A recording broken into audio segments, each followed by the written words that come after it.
again with another episode of Big Talk about that small business. And we've got a guest with us today. He's virtual, and we have Jeremy LaDuke from Merrillville. I got to say that right.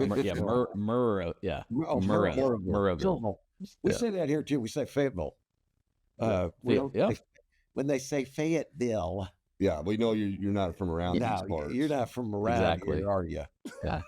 So, anyway, we've been trying to get together with Jeremy for God knows how long. You know, I think, Jeremy, it was you that when we had you scheduled back last summer, and then you were part of the scheme of my celebration party for That's White right. Spider. Yeah, I forgot about that. Yeah, Jeremy. I got an email. I got an email saying, "Hey, we're gonna cancel, but pretend like it's still going." No. Mark, you said figure out a reason why you have to cancel because we've got to do this birthday party, so or retirement party or something. Yeah, that's what Mark called it on LinkedIn. Eric's retirement party. Yeah, and I'm like, I'm the last thing from being retired, man. Well, you did from that business. That's true. That's true. So at least you went out of there with a bag full of money, so I guess that's good. But that's what he says. But anyway, we appreciate that, Jeremy. I forgot about that. You were so fun to work with. Yeah, thanks for doing that, man. You really took one for the team there. It was actually a surprise. I had no idea what was going on. So. He did a beautiful job. Good. Though. He's always so gracious and gives credit to other people for his success. So yeah, it's true. Eric is one of the loveliest people you'd ever meet, Jeremy. He really is a good guy. Thanks, Mark. So got that recorded. Yeah, we're here though. We want to talk to Jeremy. Jeremy is a wide-ranging marketing expert. Yeah, I was looking at his profile and stuff again here recently, and I'm like, man, this guy has been marketing his face off for years. Yeah, and when I saw he had worked on a product with Ninja in the name, I thought, oh my God, Eric's going to have a lot in common with this guy because Eric had a product called SKU Ninja. Yeah, SKU Ninja. Oh, okay. Oh, yeah, that's fun. Yeah, that's fun. So, I was just going to say, tell us a little bit about yourself. Give our audience a little rundown on Jeremy LaDuke. Yeah, so I guess the Reader's Digest version. Started my company Epic 9 11 years ago. Been doing that. You know how it is, 80 hours a week for the last 11 years. And other things have kind of built off of that. So wrote a book this last year, launched Climb Club, which I'm super excited to talk about this last year as well. But really got my start way back when in high school days doing graphic design, web design, and kind of did it on the side for over a decade, and then decided to launch out and give it a go as an entrepreneur. So here we are. So tell us about some of the companies that you work with and some of the services that your company provides. Yeah. So Epic 9 proper, we work with companies that are in that 5 million to 50 million a year range. It's about that time when they have a decent budget for their marketing and advertising, but they haven't grown to the point where they have a whole in-house team doing things. But we do everything from branding and strategy and just creative strategy, figuring out ad campaigns and whatnot, to implementing that strategy. So websites, video production, media buys, all of the things that go into marketing. So if it smells like or looks like or sounds like marketing, we do it. And what's your primary role there now? Are you kind of more on the strategic side, meeting with clients, building out plans and proposals and such? Yes. Yeah. That's what my favorite part to do. I wear several other little hats, but the main function I have for the business is the creative strategy. So you find that there are companies with 5 to 50 million in revenue who actually have marketing and advertising budgets? That's definitely something that we observe in so many small privately held companies, is that they just don't believe in and invest in marketing like they should. It's fascinating, isn't it? It's like the greatest single deficiency, if there was one, is that. Yep. why do you think that's the case with your experience? I mean, when you talk with, these companies and they're like, well, do you have a budget? I mean, and I think that there's kind of two budgets in this, right? You have a marketing budget, which is just kind of your resources and just the plans, the support execution team. Then you have the ad budget, which is just paying for media outside, to push your product and brand. But I mean, a lot of like when you approach them, do they have one or the other, or is it neither sometimes, or what? What's the kind of? It's all over the board. So what we come across a lot is you ask what the budget is, they have no idea, right? Like they it's not necessarily a line item in their budget that they stick to precisely. A lot of the times they're spending money on marketing things, but they're not necessarily putting it in the marketing budget. It's just kind of all over the board. Then you've got folks that come to us and they're very, they're down to the last cent. They've got it mapped out. And so it really is across the board. But I would say more often than not, what we deal with is folks who come in and they're not really sure what their goals for their marketing are or should be. Yeah. And so that's the first step we take with them, is figuring out what's that measurable goal that we're shooting for. So at the end of the day, if after we've gone, 6 months, 12 months, we can say marketing worked or marketing didn't. And that's where we start. And then we build out, all right, to get there, what sort of investment do you need? What sort of strategy do you need? I think this whole, we could probably spend hours on the marketing budget discussion but I think that maybe the reader or the listeners would love to hear a little bit more about this, because this is like a demystification of the unknown. It's like, what is your marketing budget? It's so hard to calculate. And I think that there's different steps and stages, right? And Jeremy, you could probably fill in on this, but like to your point, you have somebody that doesn't have anything. They don't know what they're doing. They don't really practice marketing. They don't have it on staff. They're like, hey, Jeremy, I don't do any marketing. I got this business going. No, wait a minute. We don't believe in that. We believe that word of mouth is what word of mouth's the best advertising. Yeah. Oh yeah, of course. Word of mouth is the only way businesses have ever grown ever. That's right. Yeah. It's the way. And you don't do anything to push the word of mouth. Yeah. They have to, don't worry about them there in the first place and doing business with you so they can give you word of mouth. But right. Yeah. But it's magic, really. It is just magic. It just falls out of the sky, which I think that if you're starting a business, you have to know that you have to invest in marketing. I don't think that one should even think about an ROI when they're starting to invest in marketing, not everything is going to give you a tangible, direct result that you can tie to a specific marketing effort. Unfortunately, that's the way a lot of people think it's going to be today. Yeah, and because they hear big companies talking about ROI, but they don't think about those big companies have a huge staff. Yeah, or big agencies. And also, I'd say in the last 10 years or so, we have the marketing industry as a whole has focused really hard on this performance marketing, the ROI, all the acronyms, right? The CPCs, the ROIs, all the things.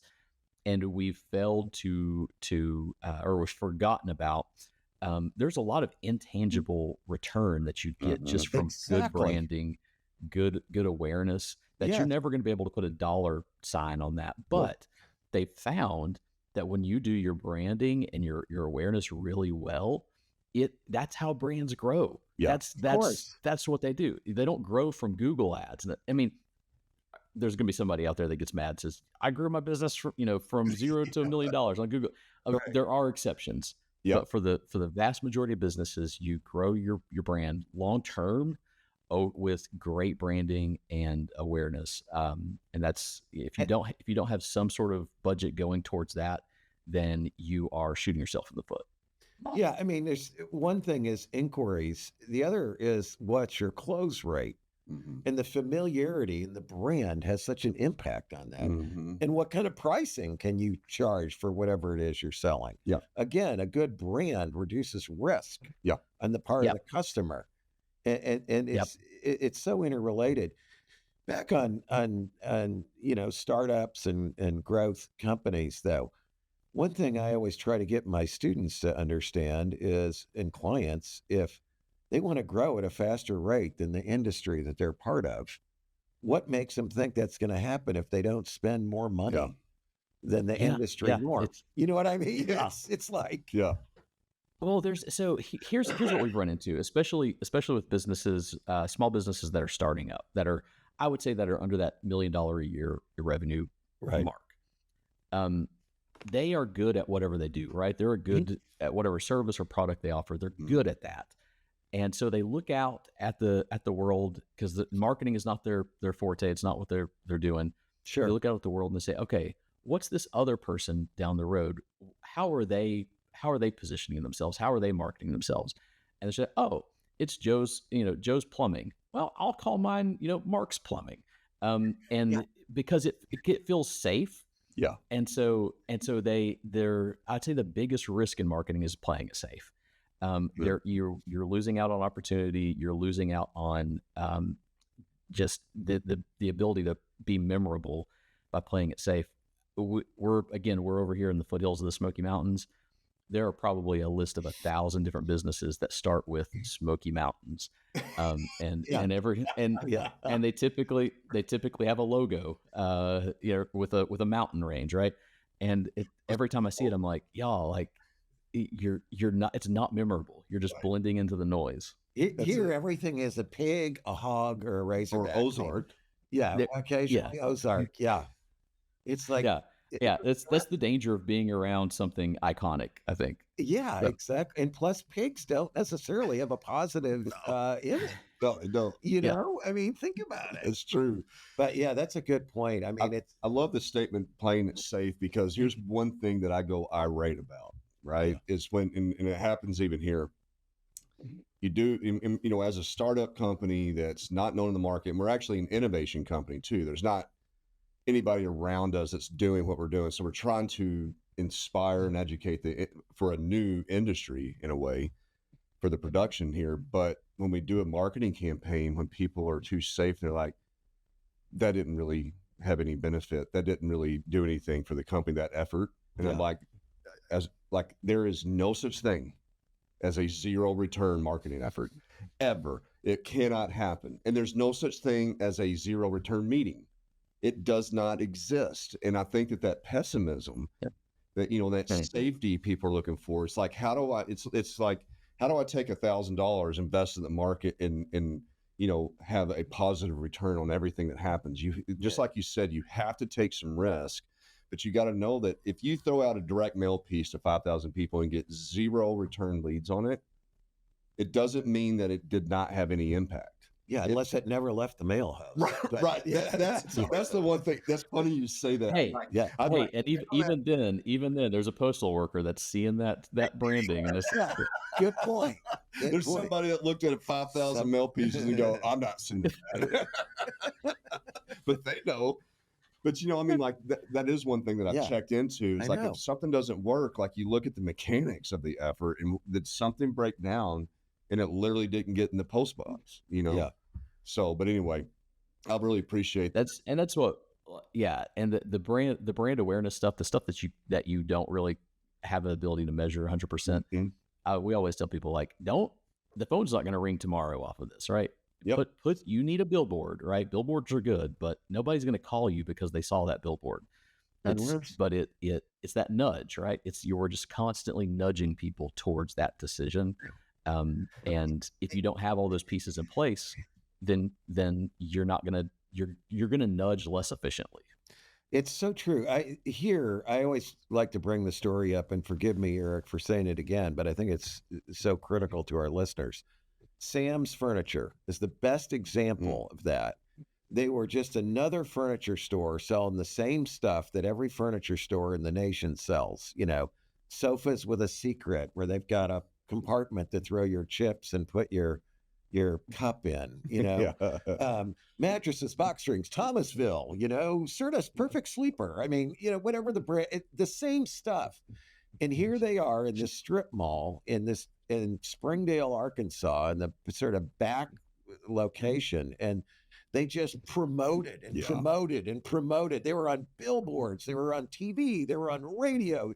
You go to the airport, and the elevator that you get on has got a Sam's Furniture burned into the doors. Mhm. And so, but the point of all that is, okay, so my ex-wife calls me up one day and she says, hey, Brooke, her friend, just bought a new house. She's got 5 bedrooms and she needs to buy all new mattresses and box springs for it. And she needs them by tomorrow. Who should we call? And I'm like, get it at Sam's. She goes, but she needs it Yeah, tomorrow. I said, yeah. same day delivery. Yeah. And it just like comes out of my, Yeah. it's like, Familiarity breeds trust. It breeds credibility. Mhm. It's what you and it's just a matter of. So here's my take on that though. They could have probably grown faster and better if their branding had been more distinct, right? There's nothing more boring than Sam's furniture, right? Really? Like that's why they had to use so many billboards. That's why they had to have their logo that's a printed good everywhere point. because it's inefficient. But when you have creative branding and Mhm. good ideas and ideas that make an emotional connection, whether it's humor or just boldness or whatever, when you have those ideas that connect with people, your marketing is a lot more efficient, right? Do y'all have Buc-ee's where you're at? No, but we know what The, Buc-ee's the, is. the- Yeah. but you know what it is? You Yeah, know, yeah. we've all So been it's there. Yeah. it's that idea, right? So they spend a ton on billboards. Their social media is crap, right? Their social media is garbage. They don't have a good social media presence at all. But they found this unique branding and niche type of thing, and they just ran with it really hard. And so now every time you go on a road trip or everything, you think, where am I going to stop and get snacks and use the restroom? Going to Buc-ee's. Over here. Yeah. Yeah. And Buc-ee's get has only been nuggets. around here for The a couple of freaking years. Beaver, man. Beaver nuggets. That's what they have. Yeah. Beaver Yes. nuggets. Yes. That's their thing. Exactly. But Yeah. you're right about that. I mean, I always wanted to name a business that best furniture store or something like, so then every time anybody talks about it, they talk about it in a positive light. Or Where like are you my, going? I'm going to that new furniture or that best furniture or store. like my donut company that I want to start. Oh, no. We were just talking about that this morning. I have a donut company that I've wanted to start. Well, I can't say it, can I? Because it'll let Oh, the you cat. got to now. Well, it's called You got to D's now. Donuts. D's Donuts. It's- Yes. You love it. Yes. So But- yes, I love it. But That- I'm glad you brought that up because what? Not that he brought up these. Okay.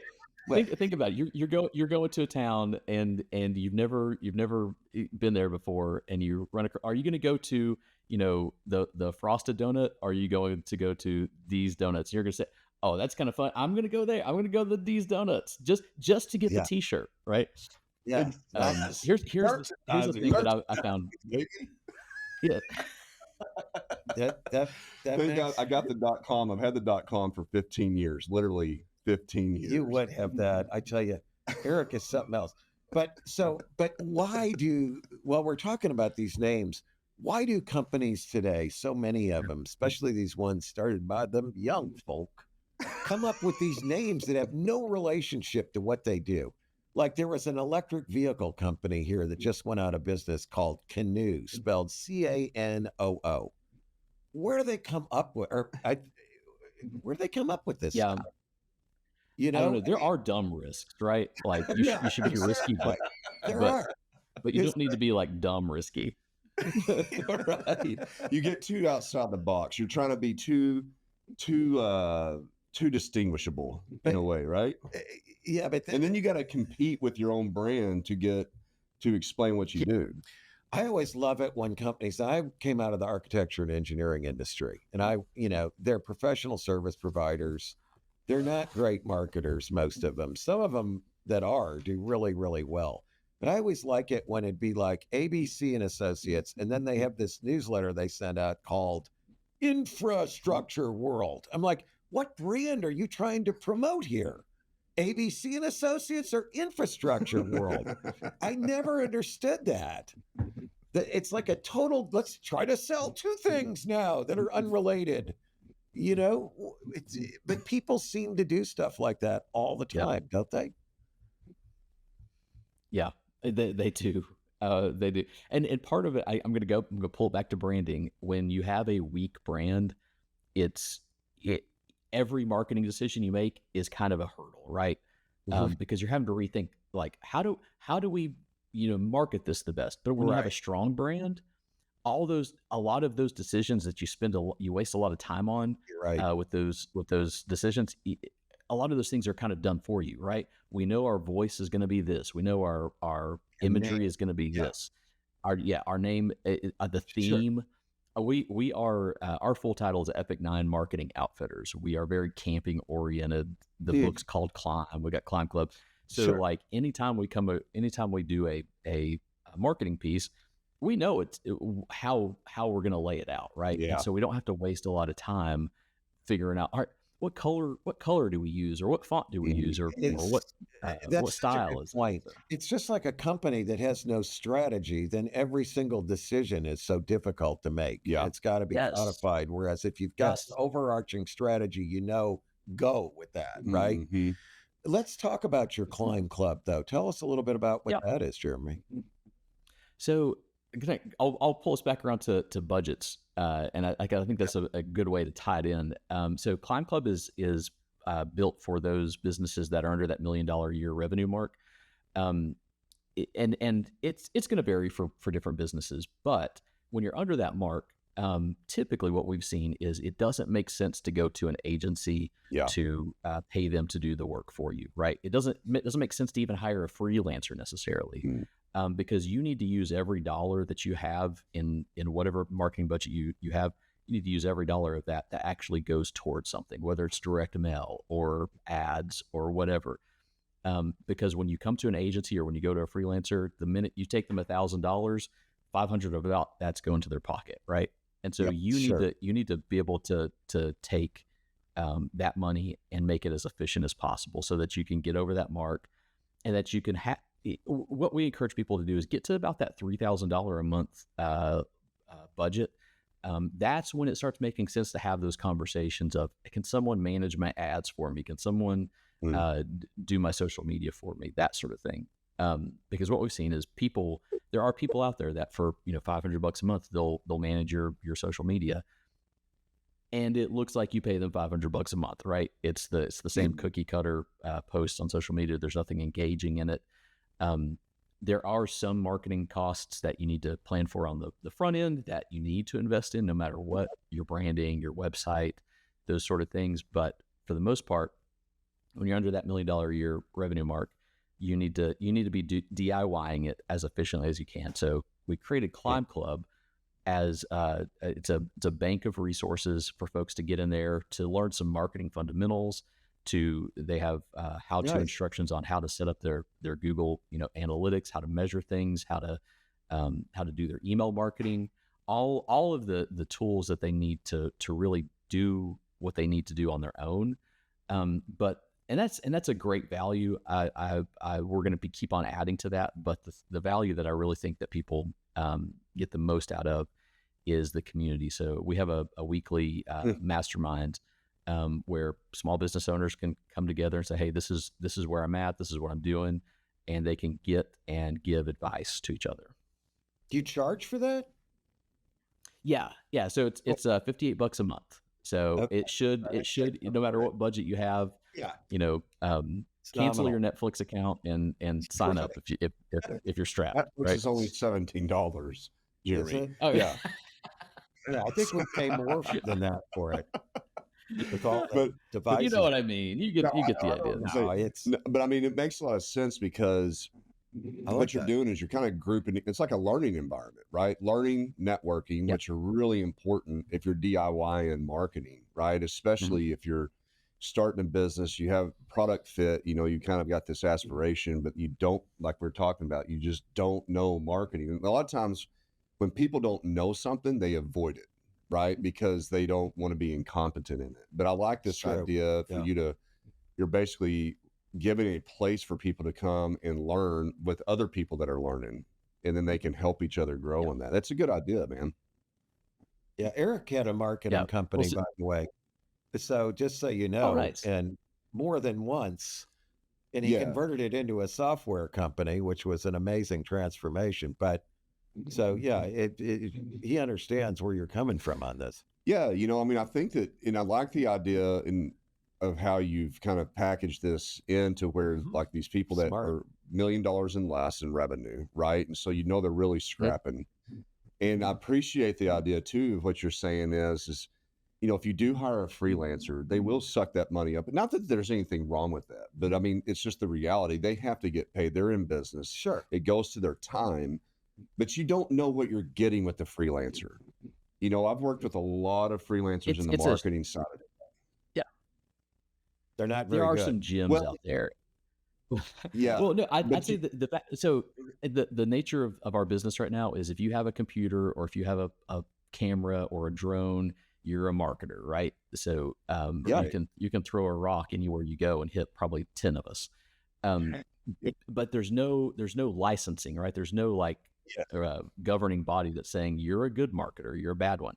And so it's kind of a wild west scenario. So that's what we've seen is like every once in a while, I'd say 1 in 20, you'll get somebody that's just a gem, right? They are the diamond in the rough. They do great work. It gets good results.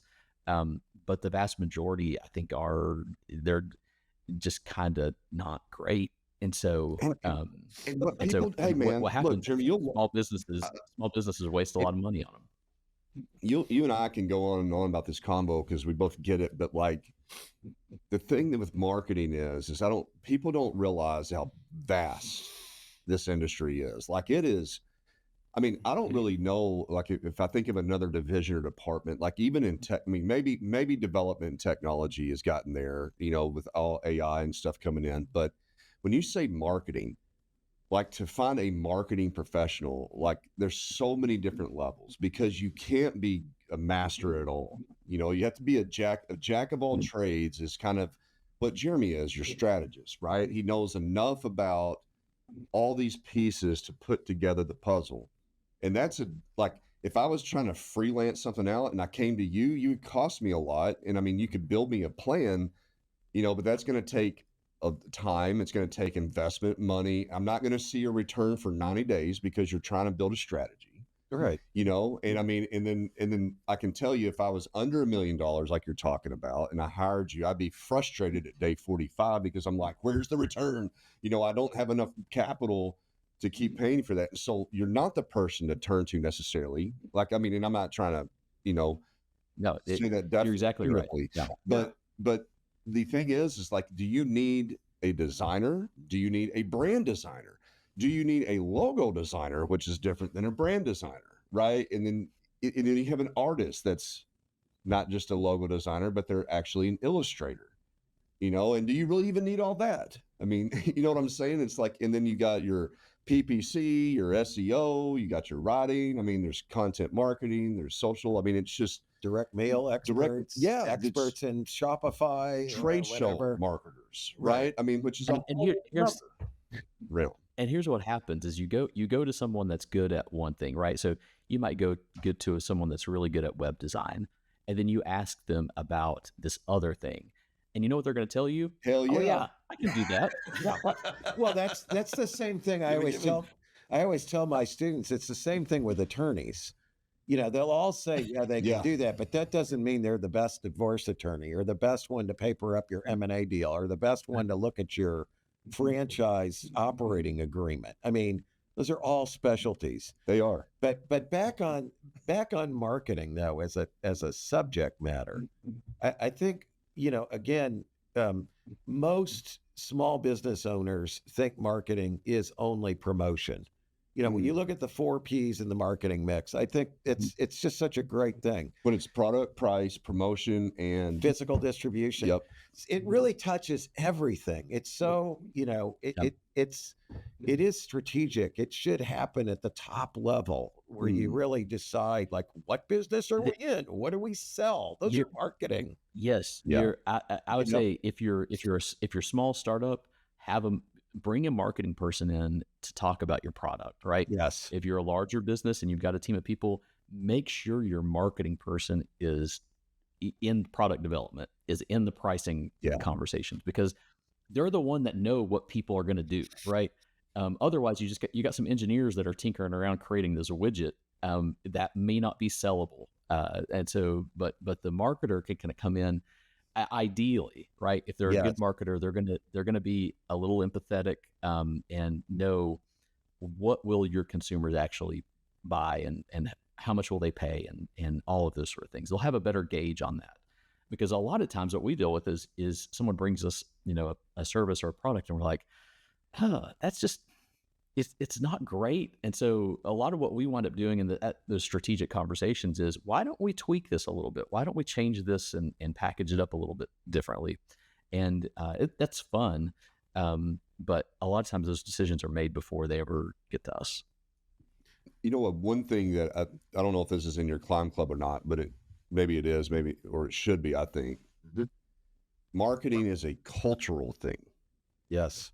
And it's just like sales, finding all these things have to be cultural, but marketing in particular, which is often not.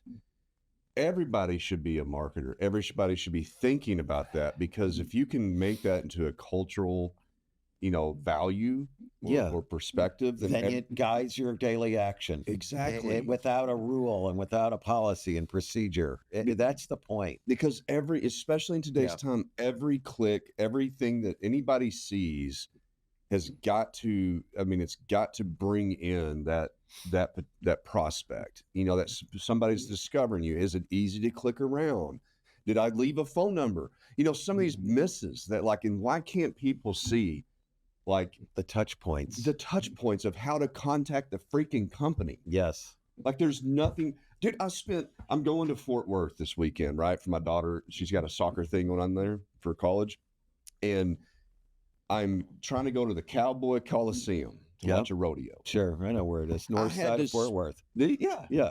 I had to spend 5 minutes on their website digging to find out where the hell this place is at, because I already booked a ticket. Right. I'm just trying to get an address so I know where to go. Sure. 5 minutes. It's crazy. I know. It's insane on your website. It should be the most prominent thing. Location. Because, you have an event location. Everybody wants to know that answer. It's so true. Can I shift gears, though, for a minute? Because I totally agree with what you're saying. But here's another one, Jeremy. I'm curious. You are the host, so you're the host. No, too. You're the host, obviously. No, you're not. I want to hear what Jeremy has to say about this, though. Do you find that a lot of small businesses don't know who their target customer is? Because obviously that guides everything, right? Who are we trying to attract? Who are we trying to sell whatever we sell to? Seems like so many of them are well, anybody can buy this, okay? No, all right. Yeah. Who's your focus? Who's your primary target customer? It impacts every decision that you make. Yeah. You find we run into that a lot of folks that come in. They're like, oh, my thing is good for everybody. Everybody wants this, or everybody can use it. And I think part of the problem is a lot of small business, especially on the local level, people who they didn't really start something to think about scaling it to a national level or creating a franchise or doing anything like that. But those local businesses, what seems to happen is they are good at this thing that they're doing.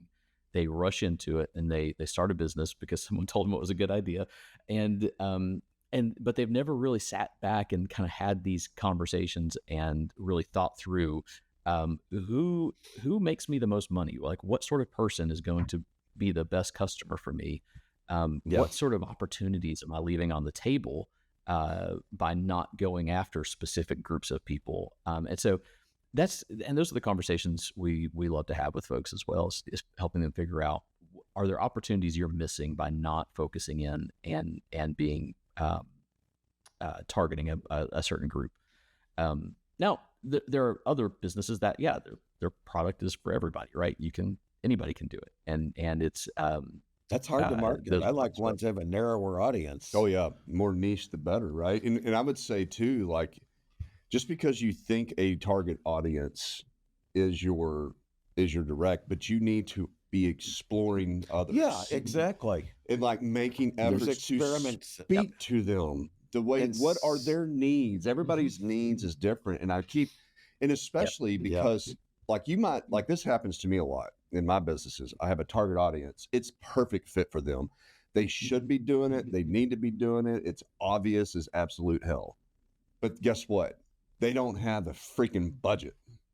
to pay for it. So Yeah. you've got to go find a different target audience. And so your goal is to find the right audience that has the interest, has the need, and the budget to spend on it, or you'll be out of business, because you can knock on all the doors in the world, but if they don't True. have any money, they don't have any money. Yeah. And it could be seasonal. Well, and even for those businesses that do, they can appeal to everybody.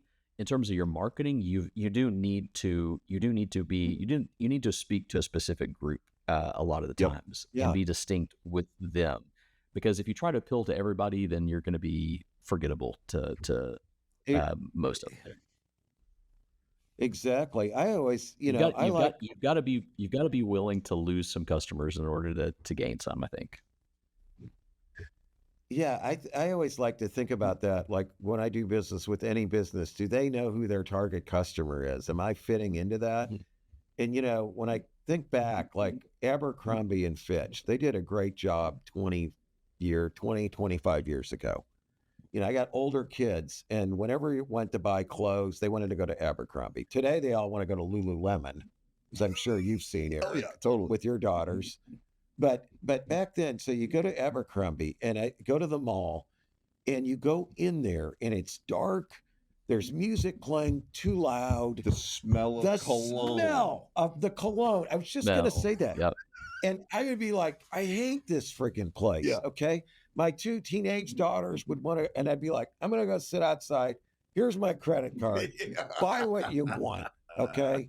And then come back. And I if for that, can't be there. if it was for that reason only, just to drive off the parents, that was probably a good Give decision. them the credit cards, let the kids shop. We make it so annoying for They them. knew their brand. They knew Yeah, they they were did. targeting so effectively, though. And like you say, you run off some customers. Like grandmas aren't going to go over there to buy stuff for their grandkid, but boy, the grandkids are going to be in there. I Mhm. mean, and you've got to have that focus. Yeah. It just seems so critical. And they were so niche. I mean, it's like they had that specific audience, and that's what they dove into. Yep. But I'm sure that they had to explore it. Yeah, That's to what find I it. Yeah, that's wasn't their that's the original thing. audience. I guarantee it. That's the thing, is like, if you're Was in an outdoor business, an audience. entrepreneur, and you're trying to get a business off the ground, like, you may not be freaking right. It's okay. Boy, to be that is so wrong. true. And you gotta Yeah. pivot. Oh, please. Eric knows I hate that term. Pivot my ass. Okay. Sorry. But you Jeremy. do have to adapt. You have to evolve. You have to move and Yes. shake. Yeah, you Yeah, have to yeah. adapt and evolve. Yes. Yes, it's so true. You Um, don't. Hey, Jeremy, so on your climb, on your climb club, and that's what it's Yeah. called, right? Climb club.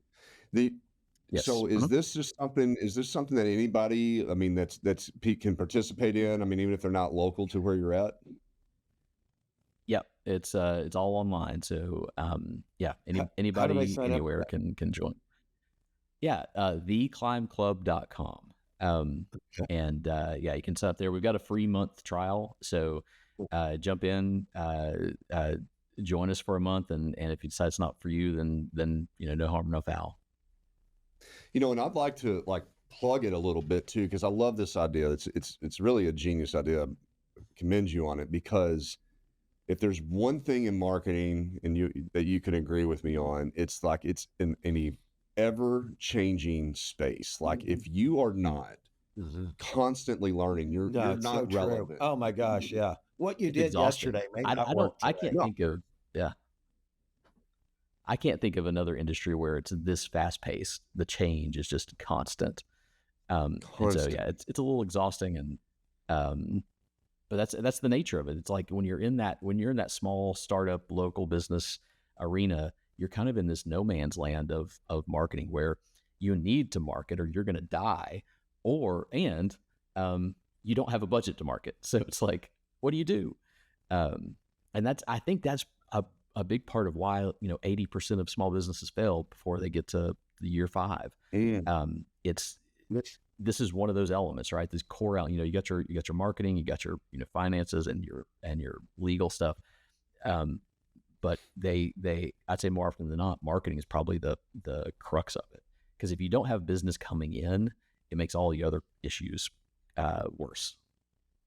And I'd say, if you're not in an environment where you're constantly evolving and learning and changing, and drilling down, trying to find this. And then, by the way, your whole target audience could change too. It's so true. That like technology can disrupt your entire audience and they have no need, but then you have to be ready to go find somebody else. Like, and a lot of things, like with all this macro evolution of tech, right, which is threatening a lot of things, apparently threatening, marketing, we talk about all the time, customer service, that's going to always the one be thing you can differentiate yourself totally. on. But do you market that? It's part of marketing. Yes. Yeah. That is a And big do you part of market marketing. it's about the customer service, like, and then hit those problem value propositions. Like, are you tired of calling and talking to freaking robots? You can have an entire campaign about robot answer machines. Yeah, just like rail on them, and everybody's going to be like, yeah, exactly. I get a live body when I call them.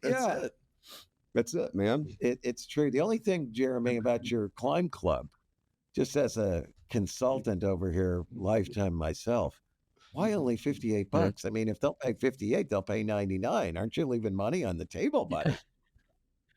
Hey, that's one of those trial and error type of things. We might raise the price at one point. But yeah, no, I've kind of had that reaction from a lot of people. It's like, that's a no-brainer. Like, yeah, sign me up. Right. But I'll be honest with you, like, marketing a online community is something that I've never done before. So this is new to me. Yeah. I'm kind of learning as I go. And so I wouldn't say we've got it right yet. We're trying some different things, and kind of just trying to figure it out. But pricing, it's one of those weird things where you want to price it at some, you don't want to make it free, but you don't want to make it too expensive. But the more expensive you make it, the more valuable people perceive it as, right? Whether they from the outside or the inside. An anecdotal story. So we used to do. Yeah, yeah, exactly. So we used to do free consultations, and they were not small, like 15-minute calls. I used to sit down with people and spend an hour and a half, sometimes 2 hours. Like, hey, this is what you need to do. These are some ideas you need to try. Here are some blah blah blah. And if we do it for you, it's going to cost this much, right? And they would look at the price and be like, oh no, we're good. And they would go down the road to the company that was cheaper and do all the things I told them to do. The minute that we started charging for that, our conversion rate went up like double at least. And we started out at $99. This was about close to 6 years ago. We started out at $99. It's charging, all right, this consultation is $99. Now we've just kind of inched that up, and now we do the same. We're a little bit more involved with it. We put a little more time into it, but essentially the same thing is 2,000, close to 2,000. Nice. So I would say if there's people out there that are just starting to do something, that especially if it's service based, you probably need to charge more than what you're charging. And your climb club is kind of like a online consulting in a way, right? I mean, it's like where you can pay the $58 and do you self-learn in this environment? Is that kind of the So either you can go through and watch the videos and do the things at your own pace. So it's video training. There's also the mastermind. Mm-hmm. Yeah, that's good. So it's about half and half. There's a lot of videos. There's also some written kind of step-by-step instruction type of things. Do you have webinars and things like that for your members? And yes, yeah, cool. We do those occasionally. Mm-hmm. Good. I have several companies I want to get turned on to this. I'm just thinking right now, as soon as we get off, I'm going to be sending them some emails and texts to sign up for this thing. And so we'd love to have them. And so they can go to theclimbclub.com/big talk about small business. Hey, and get a 404 right now. But we will put that. You should do that. Why don't you do that and see how many of our listeners come to there? Sure. Yeah. Let's get that. Would love to. Yeah. Yeah. Or we can put a coupon code or something in there, some way to track them. I would say, I'll say this: I know this is a huge plus. This is a huge benefit to your listeners. If they come, they sign up, and we can track them back to you guys. I will give them a free Kindle version of the book. Well, there you go. So I know Awesome. the doors are going to be busted down now. Yeah, absolutely. So, I mean, dude, you don't understand how many millions of listeners we have. Oh It's yeah, crazy. it's crazy. We can't even go out on the street here without getting stopped, Jeremy, by people telling us how much they love our show. They do. Hey, It but does happen, believe it or not. you've been on a few airplane rides. It's People the walk up. craziest thing. I know. I've been on planes. People come up to me. I've seen you guys. Like, anyway. Has that really happened? Oh, yes. Yeah, it's that's impressive. bizarre. Yeah, you've made it as a podcaster. Hell That's yeah. like It's absolutely bizarre. Yeah, I mean, we're right below Joe Rogan. But it's, it's coming. We just have to get some people on here who've had like alien encounters and stuff to really get the big audience. So, Jeremy, what are your thoughts on UFOs? No, I'm kidding. So glad you asked. Have you been abducted? I've actually got another online community all about that. No. Do you?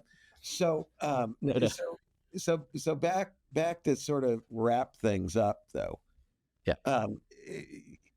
You work with a lot of small businesses, all right? Mhm. You've seen a lot of people start businesses. What would be the most critical piece of advice that you could give to small business owners that is going to increase their odds of succeeding at whatever they're doing? Be distinct. I think it goes back to branding, but be distinct. If you look like everybody else, you're going to be forgettable, and you will waste more money being forgettable than you will just about anything else. If you're forgettable, your ads are extremely inefficient, and people just aren't going to remember you. But if you're distinct and you can build those memory structures easily, then you're gonna save yourself a lot of time and money. That's great. I would say this too: being distinct it will make you nervous, right? Because it kind of makes you go out on a limb a little bit. And so on a practical level, I would say if you're making a marketing decision and it doesn't make you at least a little bit nervous, it's probably boring and it's probably forgettable. So I would say for all small business owners out there, don't be afraid of doing something that just kind of makes you question yourself just a little bit. Because if you're doing something that is safe and feels good, it's going to waste your money. Hey, Jeremy, can you give some examples? That's great. Yeah, it really is really good advice. I agree 100%. Like, what are some examples of being distinct, though? Right? Like, I mean, throw some out. I mean, there's a lot of them that are going in my brain, but I'd love to hear what your thoughts. So one of my favorite ones is a water company, and so you go to your gas station, you open the cooler where the bottled waters are. What do you see most of the time? Like describe that scene. You're talking about brands? Yeah, the colors, the what's it look like? White and blue and gray and silver. Yeah, maybe a waterfall or a deer or some woodland creature. Yeah.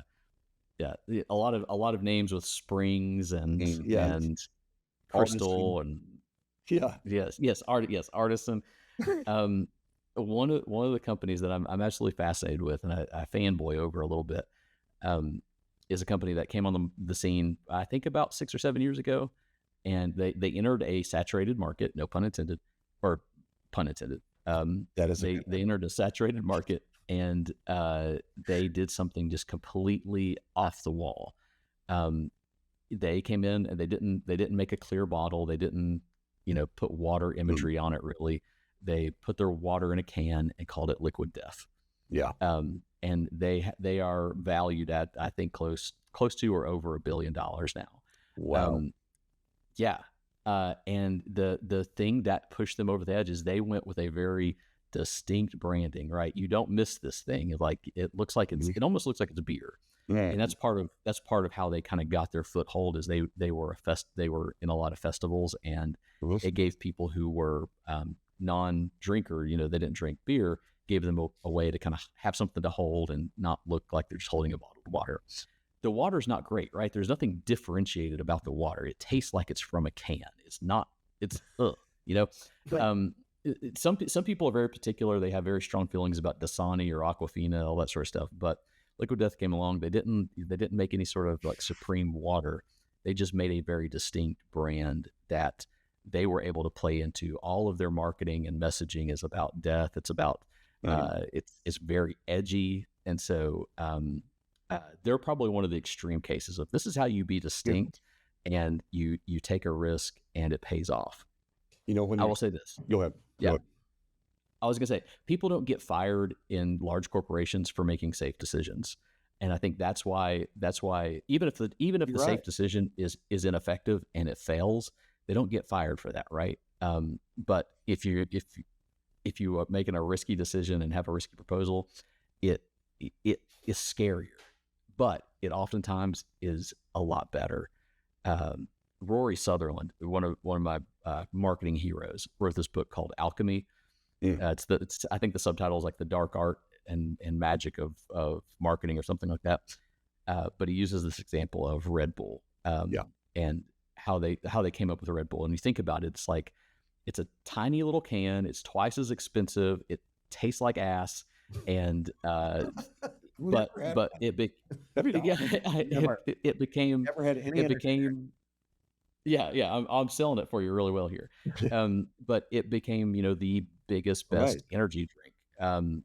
Now, if the person that created Red Bull had gone to their board and said, "Here's what we want to do.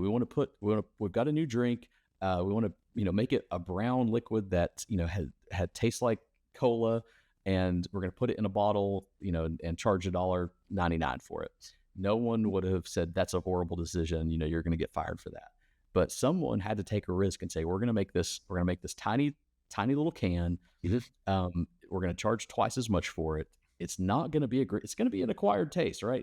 People aren't going to naturally just gravitate towards this taste. But you think about all the psychological things that are happening with that decision. It's smaller, it's more expensive, so it feels more valuable. It tastes bad, so it must be doing something for me, right? And so there's all of these kind of unintuitive, doesn't make sense on paper tactics that went into it. But in the real world, because we're irrational, kind of dumb decision makers when it comes to our buying habits, in the real world, it works, and it happens. I think the frustrating thing that a lot of small business owners do is, if it doesn't look good on paper, if it doesn't make rational sense, they shy away from it. But what they don't understand is people are irrational, and we have irrational buying habits. And so if you could tap into that, then you're golden. I think that's a good, interesting point. And, it's kind of, my dad was in the advertising business. He was Don Draper in real life, in every regard, the Jag, a clothes horse, stay out all night, you name it. Okay. Anyway, he used to tell me ad executives die at age 57. He lived to be 96, but he retired at 57. But anyway, he always said marketing was ruined by research because they took all the fun out of it. And there's something to that. Yeah. It's like if you ask everybody what they want, and they tell you, and then you deliver it and it flops. I always use the example of the Pontiac Aztec. I don't know if you're a car guy, Jeremy, but I mean, I remember that. Yeah. it was one of the most heavily researched automobiles in history. So was the Ed. Oh, it was. And it turned out to be a total flop. They thought 25-year-olds would buy it who were outdoorsy. They sold it to like 70-year-olds who wanted a cheap car. It's like it totally missed the mark. Sometimes the mark, you can go off course by asking people what they want. You've got to figure out something that they want or need that they don't even know they want or need. Well, and that's the thing. Don't quote me as saying this, but sometimes great marketing it makes people want things. Yeah. Right. It does. It's like exactly what you said. They don't know what they want until you present it. Say, you want this, right? it's the same. It's with the distinction between an Apple and an Android phone, right? Or which camp do you guys fall in? Apple. Apple or I'm on Android. I'm Apple. yeah. Android. I didn't know that. Yeah, look at it. It's right Oh, there. dude, what the heck is wrong with Yeah, you? it's freaking great. I moved to Apple years ago when I decided I didn't want to have problems. Everything works. I Okay. moved to Android when everybody here's else was going to Apple because we here's wanted to the- be different. You are different. Yeah. I'll grant you that. The fascinating thing about this is you both have reasons, and probably none of them are rational, right? You made an emotional decision to choose a brand, Yep. and you built your reasons around it. Like you started building reasons to justify why you're this Mhm. this Sure. one, right? But there's really no rational reason for choosing one over the other. They're both supercomputers in your pocket. They pretty much do the same thing, right? Sure. So Yeah. Just one of them's a lot easier and more reliable. You're being 100% you know, emotional right now. I was the last guy to give up on BlackBerry, Jeremy. Yeah. I was Oh, the yeah. last Now, guy. BlackBerry was a rational decision. I mean, it was legit. You know what I saw the other day, just this couple days ago? You can buy something for your phone that plugs into a case and it's got a BlackBerry keyboard built into it. No way. Seriously, I could take this iPhone and plug it in that thing with the BlackBerry keyboard. Dude, you need to get on Anyway, I may have to try that someday. But all right, we're running out of time. that.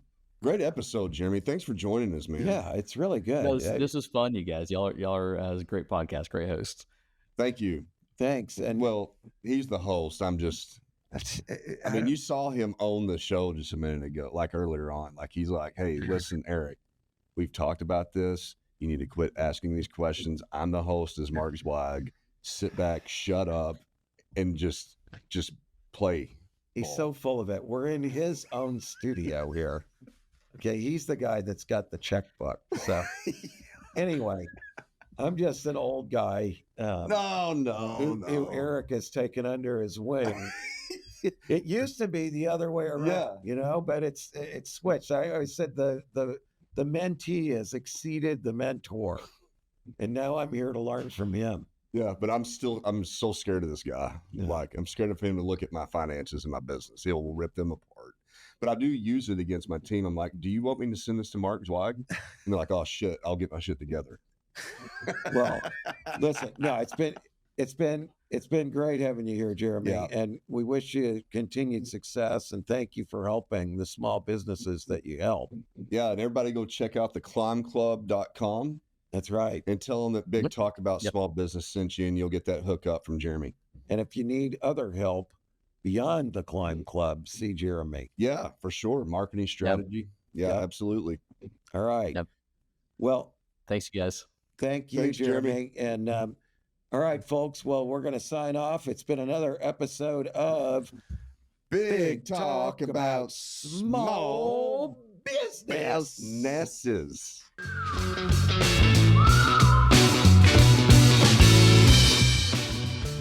Thanks for tuning into this episode of Big Talk About Small Business.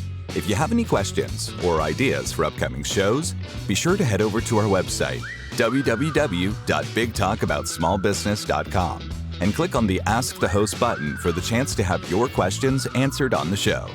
Stay connected with us on LinkedIn at Big Talk About Small Business.